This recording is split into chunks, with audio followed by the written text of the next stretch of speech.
What's more traditional than a dive bar's recipe for buffalo wings? Good, cheap American beer. I'm 21. I'm not worried about cooking the beer out. All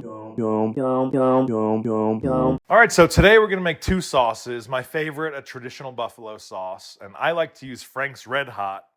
It's my personal choice, but any cayenne pepper, vinegary sauce will work. Louisiana, Tabasco, anything. This is a 12-ounce bottle of Frank's, so we'll use the whole thing. 3 tablespoons of butter, about 2 tablespoons of garlic powder. Volume comes naturally, and you've been doing it as long as I have. Good, cheap American beer. Nice little splash in here. Probably about 4 ounces. 1, 2. All right, and the rest is for the chef. I've got a rubber spatula here to keep my garlic powder from sticking to the bottom while it's heating up. We're gonna get this to a simmer, let it go for about 5 minutes. There's plenty of garlic powder, so I get nervous about it burning at the bottom.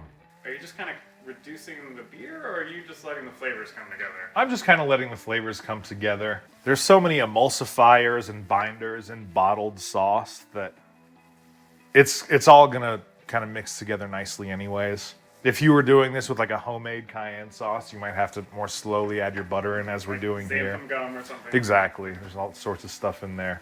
So yeah, this is just to bring the flavors together. I'm 21. I'm not worried about cooking the beer out. Consider that if you're serving this to a bunch of children. I'm gonna turn down our buffalo sauce. We've got a bit of a simmer there.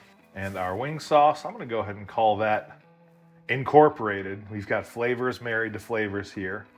So we'll turn this off too. And now we can set our sauces aside until we're ready to toss some chicken in them. Or cauliflower for the rest of you out there.